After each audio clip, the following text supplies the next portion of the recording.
All right, let's play a little word association. When I say Italy, what's the first thing that pops into your head? For a lot of people, it's probably images like this. Yeah, exactly. Scooters buzzing around, incredible espresso, and, well, a political scene that can feel a bit like a soap opera. It's the Italy we all think we know. But here's the thing. Behind that postcard image, there's a whole other story. A story that's been quietly unfolding, and it totally flips the script.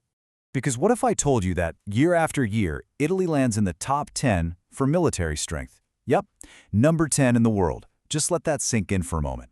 That's not a typo, we're talking top 10, ahead of countries most people would bet are way, way stronger.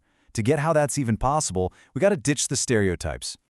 All right, so let's dig in and go beyond that stereotype. The whole story of Italy's military isn't about giant, sprawling armies from the Cold War era. Nope. It's a story about being smart, modern, and really, really well-designed. You know, the whole definition of power has changed.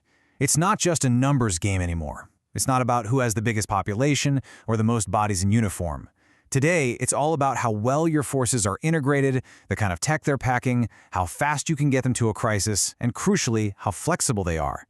And that right there, that's Italy's secret sauce. Okay, so you look at the numbers and see about 165,000 active personnel. And you might think, that doesn't sound huge. But here's where it gets really smart. They have the Carabinieri. Now, think of them as this hybrid force, part national police, part military police. And there are over 100,000 of them. This gives Italy this massive, flexible pool of trained professionals they can tap for anything from overseas peacekeeping missions to security back home. It's just a brilliant built-in advantage. All right, let's talk boots on the ground, the army. What's so interesting here is their whole philosophy. It's not, let's have the most tanks. It's, let's be the most agile and effective force we can be. So they've got about 200 of their own RE-80 tanks. But don't picture these things as dusty relics from another era.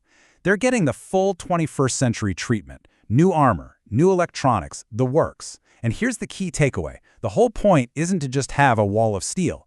It's to be fast and to work hand in glove with NATO air power. That's the lesson everyone's learning from modern battlefields.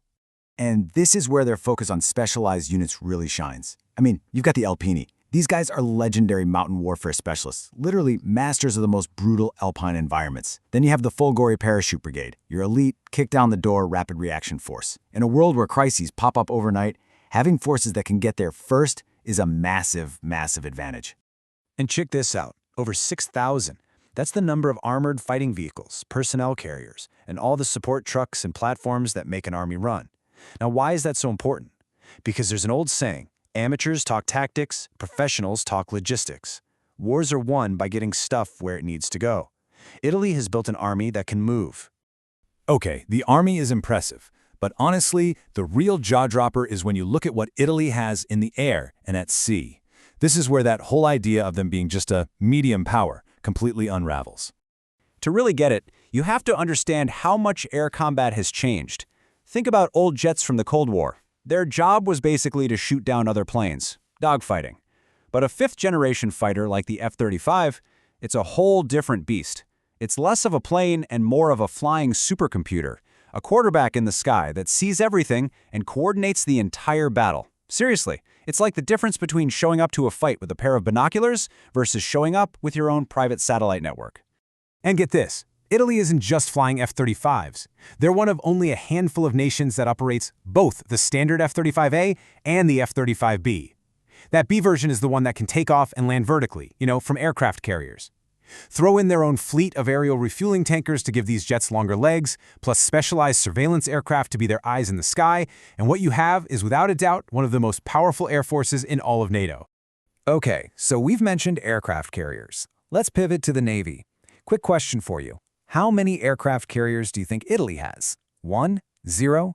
The answer is 2. And that's not even the main point. I mean, having 2 carriers is already a big deal. But being able to launch a stealth fighter from one of them, that puts Italy in one of the most exclusive clubs on the planet. We're talking a list so short you can count it on one hand. That's not just naval power, that's the ability to project serious air power anywhere in the world. And it's not just the carriers, the rest of the Italian Navy is no joke. We're talking over 300 vessels in total. That includes 8 incredibly quiet, modern submarines, the kind that are a nightmare for anyone trying to track them. Add in a whole bunch of advanced destroyers and frigates to protect the fleet, And the picture is crystal clear. This isn't some little Coast Guard. This is a blue water navy built to operate on the high seas, far from home. So you've got this impressive high-tech force. The big question is, what do they do with it? Where are they operating? Well, the answer to that really shows you just how far Italy's strategic footprint extends. Just look at where they are. You've got Italian fighter jets policing the skies right near Russia's border in the Baltics. You've got their advanced air defense systems protecting NATO's eastern flank. They've got troops on the ground in Iraq. They're leading a crucial UN peacekeeping mission in Lebanon. And this is a big one, they have a strategic base in Djibouti, right at the mouth of the Red Sea, one of the busiest shipping lanes on Earth. When you put it all together, it's obvious. This is not a regional player, it's a global one. And if you thought we were done, there's one final massive piece of this puzzle. Italy is a member of NATO's nuclear sharing program. Let's be really clear about what that means. American nuclear weapons are stationed on Italian soil, and Italian pilots in their aircraft are trained and integrated into the plan to deliver those weapons if it ever came to that. That's a level of trust and responsibility reserved for the absolute core of the alliance. So when you add it all up, the smart, flexible army, the top-tier Air Force with stealth jets, the blue water Navy with aircraft carriers, the global deployments, and a role in nuclear deterrence, you can only come to one conclusion. This is not a supporting role. This is what real strategic power looks like. It really makes you think, doesn't it? It totally challenges the standard list of great powers we all have in our heads, and it leaves you with this really interesting question. Who else is out there? Which other nations are we completely underestimating? Nations that are quietly shaping the world right under our noses.